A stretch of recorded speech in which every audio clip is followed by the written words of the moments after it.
Welcome to Fun with Science. This is your teacher, Sofia Oldmark, and I'm going to do demonstration of the first lab. And since we cannot meet in person, and very unfortunately, I'm going to keep these first labs here very, very simple so you can do them at home because it's really fun. You can watch when I do it and demonstrate, but it would be really cool if you can do it at home as well. So the first labs will be very basic, unfortunately. When we'll meet in person, we're going to do some more advanced experiments where we have working with chemicals and things, but at home, I don't recommend having anything like that.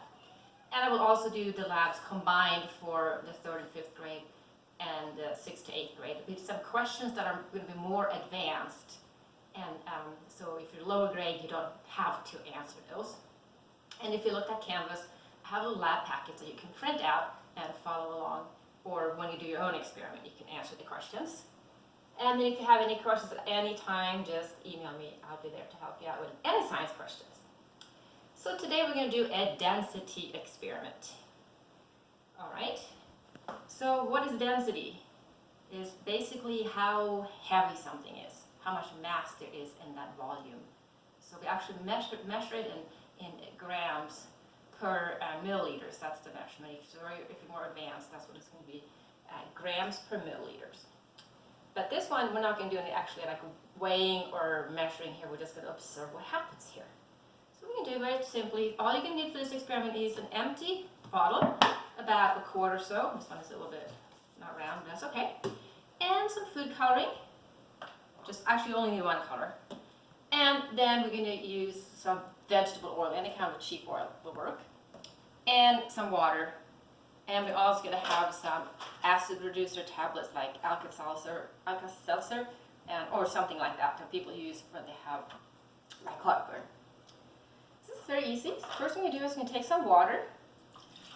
And I'm going to put it in here so I can pour it in so I don't spill too much here. So I'm going to pour this in. Hopefully I can do it without spilling. So about a quarter of the bottle is going to be filled with water.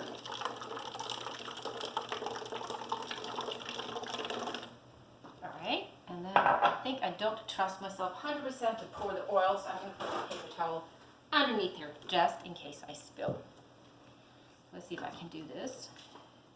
So now we're going to fill it up almost all the way with oil. Maybe I should put it in here. Better safe than sorry, right? So we'll put it in here first. You could also use baby oil if you have that. That would work as well. Any kind of oil.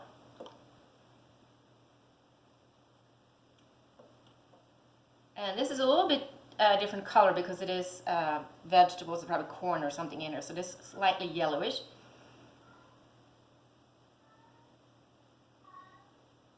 I'm going to need more than this. Probably need another, like that much or so.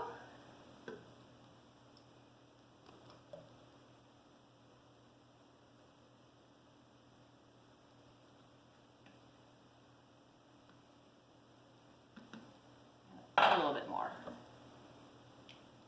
And I did spill, so it's a good thing I put the paper towel in there. It's not too messy.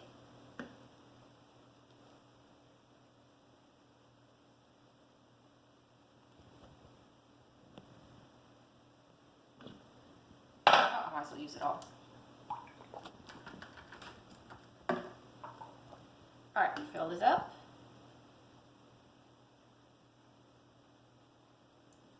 Okay, so that's about all we need done. All right. So now if you look at this, what's happening here? You can clearly see, right, that the oil is on top of the water, or it will be at least shortly. It's already separating. It's just the same concept as if you try to make salad dressing. You shake the salad dressing. If you put oil and vinegar together and you shake it, it is going to separate. Okay, so what we do now is, it's pretty much separated. So what we're going to do now is, we are going to put some food coloring in here, and I think I'm going to go with purple. So I'm going to put that in and see what happens. Put a few drops in here.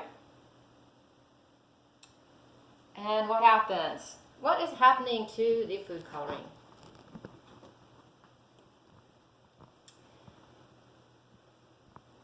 Okay, so what I'm going to do now, I'm going to stop this video And then you guys can answer as many questions as you can and think about this. And then we're going to come back to this in a little bit, and that'll be part B of the video. So I'll see you shortly.